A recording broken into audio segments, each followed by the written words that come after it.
All right, peace. Ali, back for another live Q&A.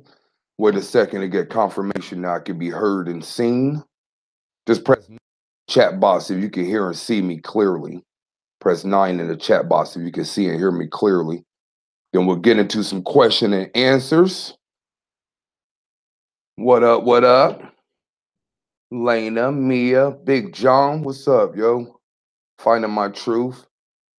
Mia.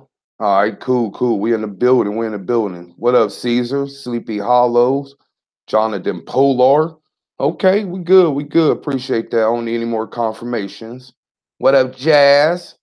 And y'all come through deep, man. I just posted this joint. We about 25 deep. So let's get it in, yo. Spend a little bit of time answering some questions as promised. I am doing my best to come up here at least once a week, man.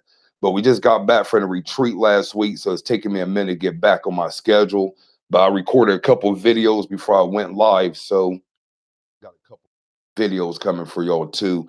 One is meditation hacks, and the other one is 9 ways to decalcify the pineal gland. So got some real good videos coming for y'all. Before I begin with the questions, and also a reminder, whenever you ask a question, put question, then your question. That way I know that you have a particular question or whatever. A lot of people like to give compliments and just, statements or whatever, and that's fine. I ain't gonna discourage people from doing that anymore. But for the question, just put question, then your question, I'll answer to the best of my ability. Also, before I begin, know that my channel and everything I do is sponsored by our online store, l9shop.com. That's EL, the number 9shop.com. Every month we have a special as well. The special for this month of April is 15% off your entire order. So if you put in code 150FF 15 off on your when you go to checkout, you'll be able to get 50% off your entire order. So that's only good for April. So if you're watching this close to that time, go ahead, head to l9shop.com and put that code in. What else? If you're looking to work with me, and have my guidance and support with other members, and you want like a community, basically a community of people evolving spiritually, I can assure you I have done that. I don't promote it too much. I just like mention it and just send you to the website so you can read the information. The website is spiritualaccelerator.com. I have members that's on this live stream that's in there or whatever. We just met up for our Members Choice webcast last night. So it's a very beautiful program. I consider that my flagship program. So if you're wanting to work with me at a very affordable price, spiritualaccelerator.com, check out the information. If your spirit moves you, sign up, try it out for a month or so. Okay, I'm ready to take some questions, y'all. So put in question, I'll answer it for you. What up, Vivian, Mystic Eyes, Soraya, Casting Cauldron? I like that name, by the way. That's an ill name.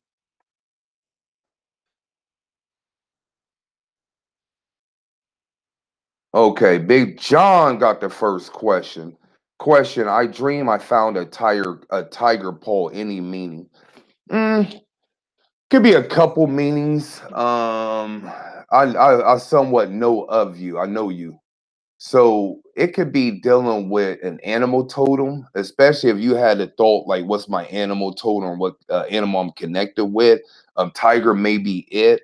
It also could represent an aspect of your humanity that you haven't tapped into all the way. So what do I mean by that? What are the characteristics of a tiger? Like, look at the characteristics of a tiger and see how they're living. What can you implement in your lifestyle? Could be attacking goals and options or ambitions and stuff like that. You look at a tiger, creeps or whatever, then it just lunges out and does what it does or whatever. So that might be something that you need to implement into your life.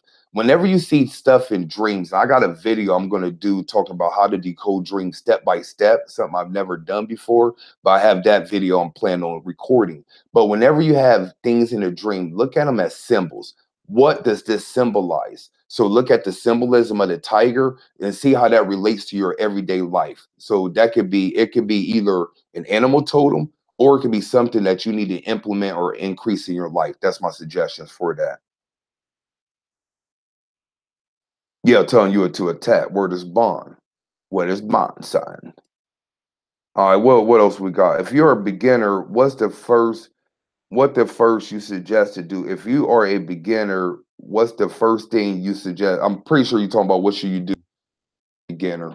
If you're really like super new, super green, just coming into this information, I would have you start there. Start with information. You're probably drawn to a few different teachers, especially if you're brand new. You might have about 5 or 6 teachers that resonate with you. See what information they're sharing. If they're sharing particular books, if they're sharing practices, if they're sharing resources, start to get more information on that. Usually teachers or guides are going to share some sort of book or some sort of reading material or just subject matters that you can go to Amazon and find books on them. So say you came across me in particular. You don't hear me talk about altar work. You don't hear me talk about numerology. You're going to hear me talk about spiritual mastery. Those are 3 subjects that you can go to Amazon or you can even go on YouTube and look up more information on. So if you're brand new, I suggest that you look up information that the teachers or people you're following or sharing. Start there. Just consume yourself with data, information. You'll get to a point where you're like, man, I'm tired of just reading and learning about something. I'm ready to start practicing something. That's when you want to take one subject or one practice and start to implement that in your lifestyle. So once again, with me in particular, you'll read about the altar. You might get my book, Deity Linkage Manual. You might look up more information that I share about the altar on YouTube. You might look up other teachers talking about the altar. Then eventually you're going to set up an altar. So usually information will precede the actual practice. So if you're brand new, just start consuming the information. That's going to catapult you to some sort of practice.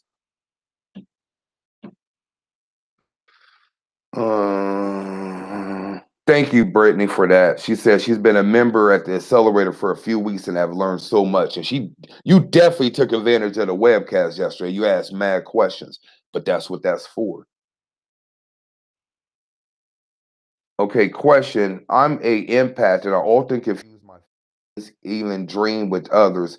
How can I distinguish my thoughts and dreams from others? Okay, I'm not pre-scripting it. I'm just reading the question. When I read a question out loud, that's my first time reading it. So how can you differentiate between your thoughts and your empathic thoughts? First thing that's coming to my mind, especially for you, is to keep a journal, keep a log. When I first started getting on the path, I kept a book called Signs and Synchronicities. So every day I came across a sign, every day I had synchronicity or just meaningful coincidences. Anytime I came across that, I wrote it in my journal or whatever. So after so long, you'll look back and you'll start to see dots, how you put the dots together, or you'll start to see certain patterns. So that's going to help you differentiate between your thoughts. In conjunction with that, you may want to keep a dream journal. So a dream journal and a signs and synchronicity journal, they're both going to give you intel. Keep a running log of your own thoughts. Then, when you have conflicting thoughts or when you have thoughts that are related to other people, you'll start to see how your thoughts are different than the empathic thoughts or whatever. But first, you have to know exactly how your thoughts are coming across. If your major thoughts are coming when you're meditating, then you need to know that. If your major downloads and thoughts are coming when you're dreaming, then you need to know that. But you have to find out your rhythm. It's hard to find out other people's rhythms when you don't know your rhythm. Once you know your rhythm, when you have those impacted thoughts that relate to other people, you're going to know it doesn't relate to you because you know yourself. So my suggestion, because this is videos upon videos, for real. My suggestion is to get deeper in self knowledge. Knowledge of self is your keyword that you need to be really focused on. Once you have complete knowledge of self, when you have those impacted thoughts or thoughts that relate to other people, you're going to know for sure it doesn't directly relate. So that's my advice for you.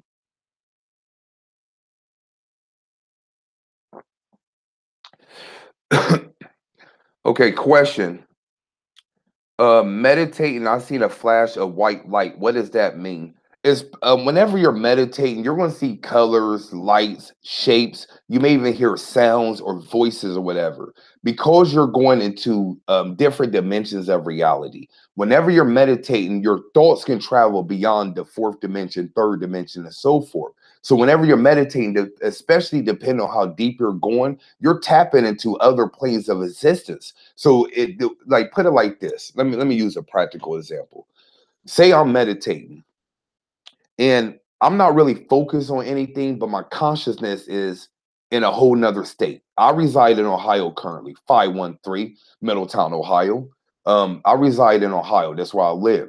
So say I'm meditating, but my thoughts are say like in Nebraska or something like that.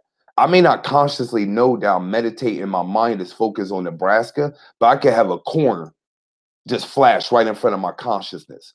Corn is related to Nebraska or whatever. So when you see a flash of a white light or any kind of shape, symbols, colors, and stuff like that, more than likely you're tapping into other planes of reality. Like I said, it could be fifth dimension, sixth dimension. It could be the astral realm. It could be fourth dimension. It could be another planet. It could be another dimension. Period. I mean, it's so many different things because our universe is very massive. And then when you consider the multiverse, it's even more massive. Basically, it's infinity. Existence and everything that we have in our reality is infinite. It goes beyond our comprehension. So when you have these flashes, more than likely you're tapping into other dimensional parts of reality.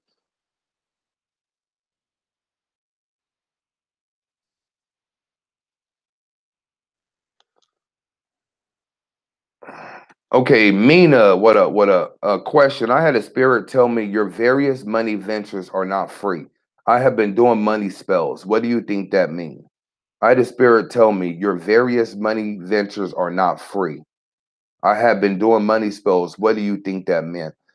Just based on the wording, I would say that whatever you come across or whatever you've been focused on probably isn't the venture that's going to take you to where you want to be. So you're doing money spells. That's also not just going to tell you the possible avenues to go down. It's also going to tell you the avenues that you may not want to go down. So simply put, like the things that you've been doing or the things that you've been thinking about doing may not be your ticket to where you want to go or whatever. So I would continue doing the money spells, obviously be open for any guidance. But just based on that question, I would say that what you're doing is not where it's not going to take you to where you want to go.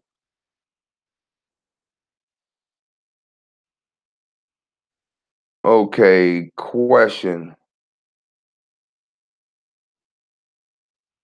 Okay, question. What is your spiritual level strong in doing workings when only working with your ancestors? Is your spiritual level strong in doing the workings when only working with your ancestors?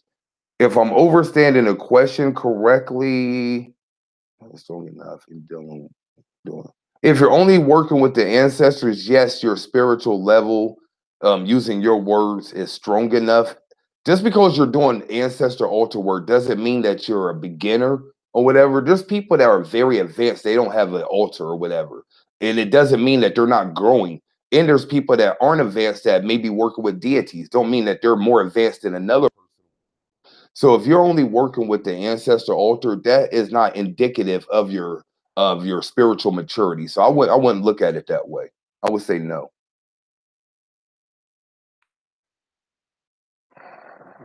Okay. Question. When I meditate, I feel heat all over. What does that mean? More than likely, you're moving Kundalini energy. So if you're feeling heat in particular places, what I would focus on is where is that heat coming from? Is the heat always at your heart chakra? Is the heat always by your groin or your sexual organs? Is the heat always by your head or whatever? I would notice exactly where the heat is taking place at. Once you identify where the heat is taking place at, look up the characteristics of that particular body part or that particular chakra. So if the heat is in your heart chakra, I would look up characteristics of the heart chakra and see if you're lacking or have too much energy direct at that particular chakra. More than likely, it's Kundalini energy moving throughout. Question, why did you skip my question? I didn't see question. I didn't see it. Question, does anyone else candle flame interact with them with various flame movements and brightness when you connect and talk with your ancestors? Does anyone else's candle flame interact with them with various flame movement and brightness when you connect and talk to your ancestors? If you're doing candle work with a group of people, then yes, it would directly affect.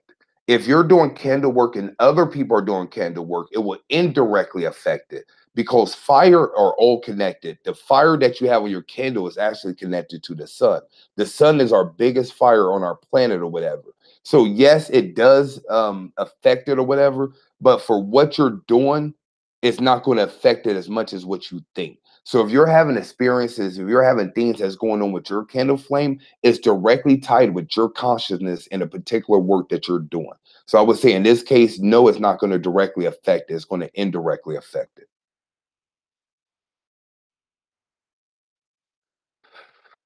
Okay, the question's coming in hard now, yo. Remember to thumbs up the video as well, yo.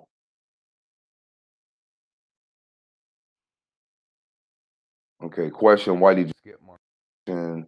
Question, is the meditation different for astral travel to speak to ancestors? Is the meditation different? I don't understand the question. Rephrase that question, Sleepy Hollow Tips. Question, I had a dream that I was pulling a snake out of my throat. I've recently set up my ancestor deity altar with Isis and Ganesha. I'm also a snake in Chinese zodiac. What might that mean? Question, I had a dream that I was pulling a snake out of my throat. I recently set up my altar. I'm also a snake in Chinese. What might that mean? Um, if you're thinking it has a connection with the deities, then that's probably what it is. If you didn't tell me that part and I said that you had a snake come out of your throat, once again, you're talking about Kundalini energy, man. Look at the medical caduceus. The medical caduceus has a snake, and what it's representing is a snake going along the chakras. If you want some more terms to look up what's called the Ida and Pingala. IDA and Pingala. Ida and Pingala are the two snakes that actually go up your chakras or whatever. So I would say it's more symbolic of chakras, kundalini energy, working more on your meditation, stuff like that. With it being around the throat, that let me know that you either have something you need to express or you have a block there, or there's something that you've been holding back from telling people. Usually, when people have stuff dealing with the throat chakra, they're not expressing themselves from their higher selves, or they have things that they have not told people, like stuff in the past that you may not have told somebody. Hey, you hurt me, but you hold that in and stuff like that. So I would look at more like throat chakra, how that relates to you. Also, it could be something dealing with your Kundalini energy. But if your first thought was it was connected to a deity or your Chinese zodiac sign, then more than likely that's what it is. When you're dealing with, you want to go by your first thought, especially if you're doing work, because your dreams are going to reflect your living life. So if you're just set up your altar, if you just connected with a deity, then you have a dream about a snake along your throat or something like that, and your first thought was, that might be connected to the deity. More than likely it is. Question, I forgot to ask this last night, but the past week or so, my chest has been feeling heavy or tight. Is this a sign of blockage or does this mean my chakra is open? I would say the former. It's probably a sign of a blockage. So look up heart chakra keywords. You'll come across love, forgiveness, acceptance, gratitude. Those are some of the main ones. So look and see where you lack in that. Also, you're an accelerator member. You know the next module will be mastering chakras. I'm going to lay out plethora of information and, more importantly, techniques free up chakra energy.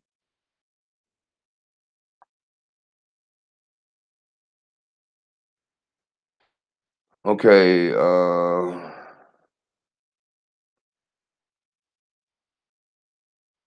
Okay. Yeah, y'all. It's coming. It's coming fast, y'all. Okay, the repeating numbers video you made resonated with me deeply. I still see the numbers sometime while I'm at work or when I'm done meditating. What should I gather from the numbers when I'm on task? Like I've said in numerous numerology repeating numbers videos, look up the meaning of the number. Look up the meaning of the number. Um, Also, you can write the number on a parchment paper and sleep with it under your pillow. That's the only advice I'm gonna give. I made exhausting videos how to break down numbers, how to decode numbers and stuff. So I don't want to really do that at this moment. So I apologize, but I've made videos. I'm not gonna repeat myself. Look at the meaning of the number, and you can write the number on parchment paper, sleep with it under your pillow, and let your spirit tell you what it means. Is it true that we have spiritual parents? And if we do, how do we know them? And do we pick our parents? Spiritual Parents, best book I could recommend is my book, Deity Linkage Manual on Amazon or l9shop.com. Yes, we all have deities that we're connected with. Do we pick our parents? Not in this sense. You pick your human parents. You don't pick your spiritual parents from a human standpoint, the way we're talking about. You don't pick your spiritual parents that way. How should we treat nightmares? I got up today and feel like I was still in a dream. You should treat nightmares the same way you treat dreams. You should record them, you should log them, you should decode them. Usually nightmares are going to deal with emotion that you haven't mastered. So if you're dealing with loneliness, then you'll have nightmares that relate to the emotion of loneliness. If you feel abandoned, nightmares that relate to the energy of feeling abandoned. So you want to treat it like any other dream, write it down, record it, decode it, and then work with it from there. Question: what can I do to cut ties with a woman whom I have a karmic relationship with? You can look up something called cord cutting, CORD cutting, cord cutting. Look up something called cord cutting. Question: if I dream of snakes, what does that mean? I had a dream I had a snake and I lost it. And then it showed up as a big orange and white cobra, and it was in my entryway at the front door. What does snakes mean to you? Snake to me means something differently. So, what does snake mean to you? Then, what does the snake changing from one thing to a next mean to you? Then, what you want to do is relate that to your everyday life. Where in your life does that same symbolism come up? If the snake represents fear to you, where in your life does fear come up? Presents wisdom to you, where in your life does wisdom take place? You want to relate your dreams to your waking life. This is something people don't do. Your dreams and waking life are mirror images of each other. Whenever you're having a quote unquote good life, you're going to have quote unquote good dreams. Whenever you're spending a life where you're hungry or something like that, you don't have dreams where you're hungry. If you have a life where you're lonely, then you'll have dreams where you're lonely. So you want to relate the symbolism to what it means to you, then find out in your everyday life how that relates, and then you want to take it from there. A lot of dream questions today, yo. A lot of dream questions. Question: how do I distinguish dream types and what do I pay more attention to?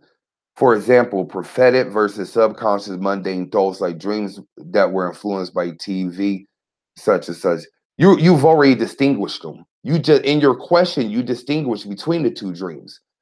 Now the one pay more attention to is obviously the one that aren't subconscious residue, which I call like subconscious residue is like you fell asleep watching a TV program, so you dreamt about that program. You fell asleep talking to your boyfriend or girlfriend, so you had a dream where you're talking to. I'm not talking about those dreams, even though those are important as well. But obviously, you want to pay more attention and give more credence to the dreams that have more symbolism, more significant directions and stuff like that. So I would pay more attention to those. Question: when is the next retreat? More than likely April of 2019. Question: how will I know if I'm on the right spiritual path? I just made a video talking about that. So just go back into my YouTube channel. You'll see a video talking about that. Hey, just curious, what is your life path number? I'm a life path 11. You're welcome. Question: no, if it interacts with you. I don't know what you're talking about. It's been mad question I answered since then. My apologies.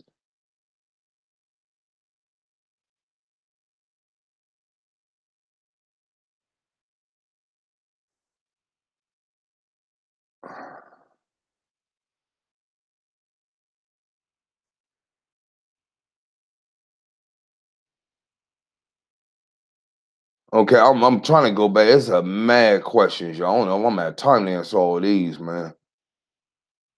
All right, good day, teacher. What do you suggest about working with spirits, deities, etc., and not being initiated? I'm not, but I know my ancestors well. What do you suggest about working with spirits, deity? I suggest that you start, man. I made a video talking about do you need to be initiated to worship the Orishas or work with the Orishas? If you ask me, no, you don't need to be initiated for none of this stuff, man. But if something in your heart telling you need to be initiated, then by all means you need to go be initiated.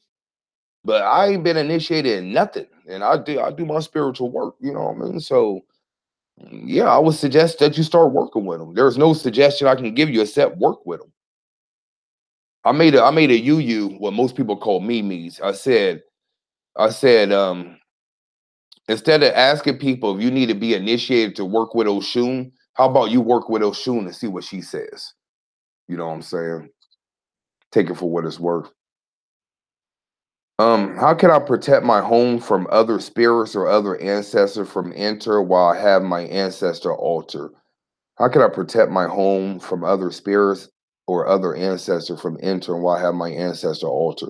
Whenever you give a offering, make sure to specifically address your bloodline. So to my ancestors, both known and unknown, or to my Myers family, to my Spitz family, or you can specify particular ancestors to my grandmother Jane, to my grandmother Norma, to my grandfather John, or whatever. So that's the way you do it. You specifically say who you're speaking to.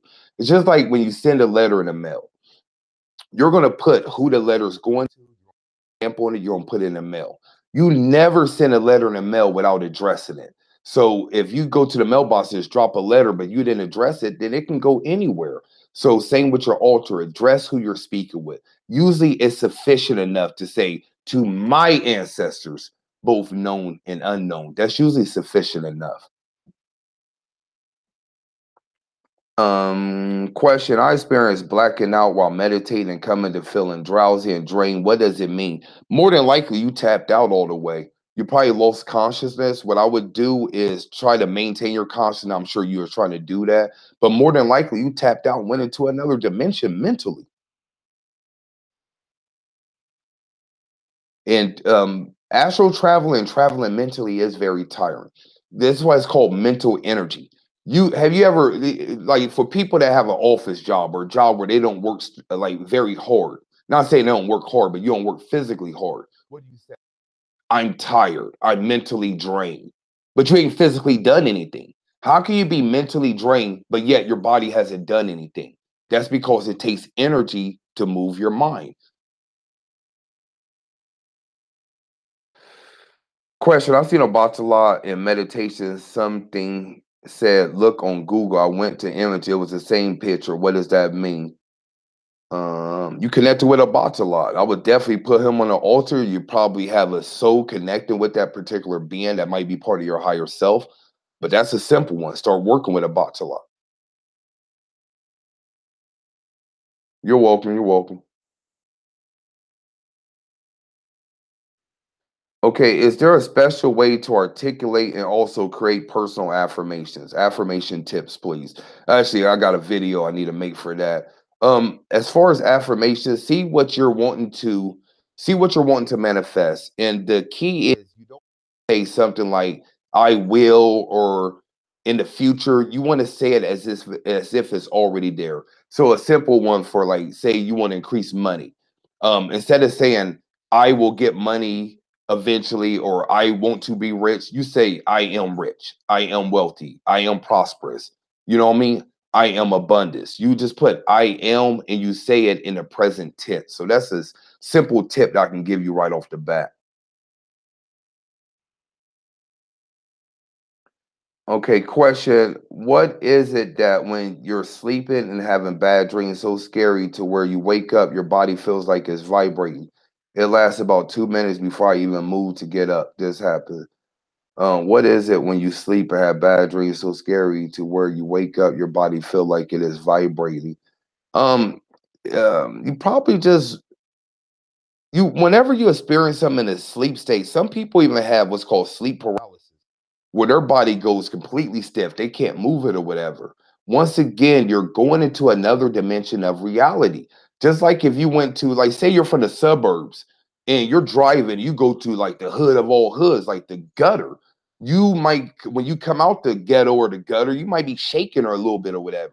Just because you're still not there doesn't mean you're not going to shake or feel that. So you probably went into a dimension of reality that either shook your system or created some sort of electricity where when you came into the body, you were still feeling the effects from that. So it's just where you traveled at. If this only happened once, I would dismiss it. If it continues to happen, I would be very aware of where I'm traveling while I'm sleeping. So that's my advice for that.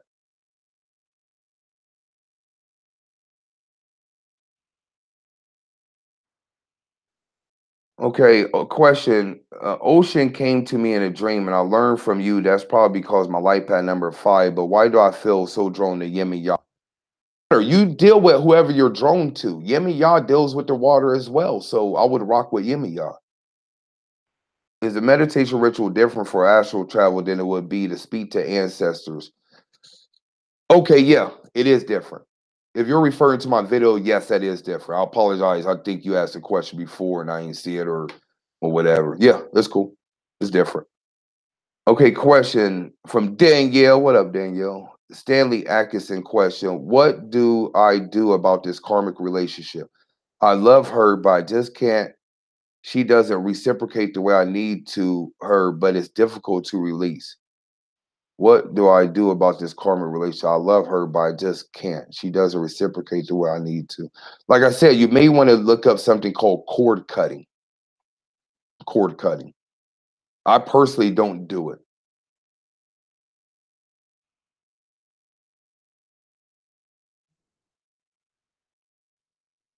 Okay, Oshun. Well, rock with Oshun then, casting cauldron.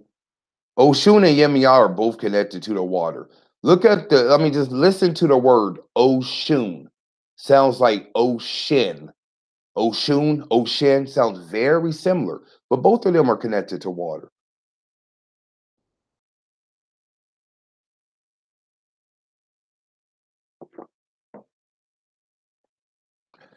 Question. I know you made a video, but I am only half aware of my dream travel, astral travel. I can tell I'm in a dream, but can't get past just kind of realizing that. How do I get past that point? Um, if you it sounds like you're on the brink of being totally conscious in your dream. What I recommend is you want to still work on dream recall. So this is not consuming foods before you go to bed. Drink plenty of water. Make sure you get enough rest. If you're only sleeping for 7 hours but you're still tired, you may want to sleep for 8 hours. Also, before you go to bed, look at the palm of your hand. In particular, look at the lines in your hand. The science is called palmistry. But get in a habit of looking at your hand as you go to sleep. Then, once you get conscious in your dream, do the same thing. Look at your hand. You may notice it's a little bit different. What that's going to do is trigger lucidity. So, with enough practice with that, what is going to happen is you'll be able to consciously navigate your dream. So, just start there. Do those couple little tips that should help you out. All right, I'm gonna take a couple more, yo. A couple more. Remember, thumbs up the video. Visit the website l9shop.com, the number 9shop.com. Use the 15% discount code for April, which is 15 off 150FF. Let me see. Actually, I think I got through most of these. You meditate with the Sri Yantra, so how has it helped? No, I haven't, but you can. Anything you meditate with, yantra, mantras, affirmation, anything like that, it's going to help. It's going to help you, yo. So if that's what you're drawn to, I would deal with that. Okay, question. 12th house Neptune is conjunct ascendant. How can I increase my psychic abilities? 12th house Neptune, you want to do mostly dream work, meditation, anything dealing with the subconscious. Also, you may want to, in conjunction with the funny, um, deal with water. You may want to look up something called water scrying. That may be a very beneficial practice for you with that placement.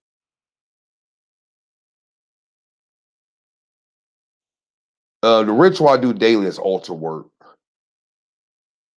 Like I've explained many times, people don't believe me or don't get it. Like, I don't do any magic rituals per se.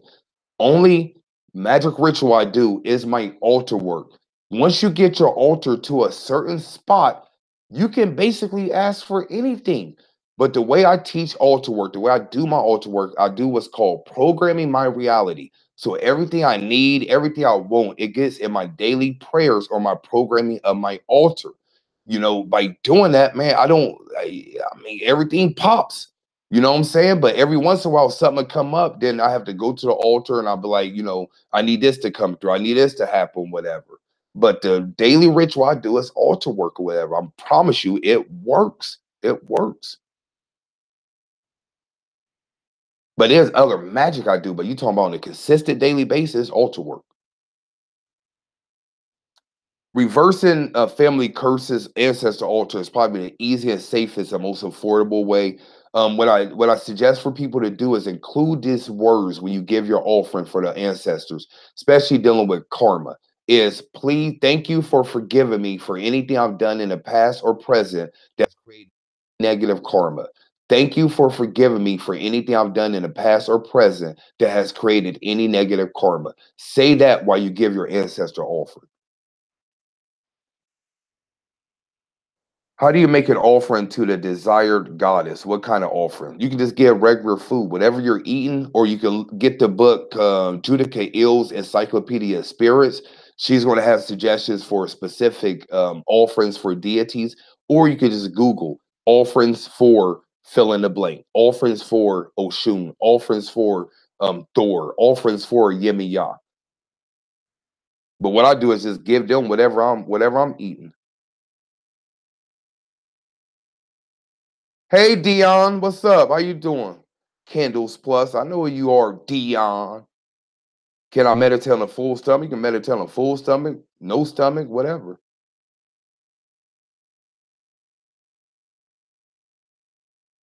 All right, I'm gonna take one more, y'all. Question: what do dreaming about the Baphomet statue mean? If you didn't ever see the statue and you just dreamt it, then I would definitely look up Baphomet, look up some information on it. If it's something that you've seen and it kind of shook your system up, it could just be a subconscious residual or just residual energy from what you've been exposed to during your waking state. So, say you watch my video, you seen Baphomet in the background. Next day, you went to sleep, Baphomet appeared in your dream as a statue. It's more than likely based on what you've been exposed to. But if you've never seen a statue and it came to you, I would look at the symbolism. I would even get a Baphomet statue. But I wouldn't so much look at it from an intellectual, egoic standpoint. I would see, what does it mean to me? What does the symbol say to me? What direction is it pointing towards or whatever? I would pose questions to my own consciousness and see what answers come back. That's where I would handle that. I'll lie, I'm gonna do one more, y'all. I almost got through all that. Wu Tang Clan's in the building for sure.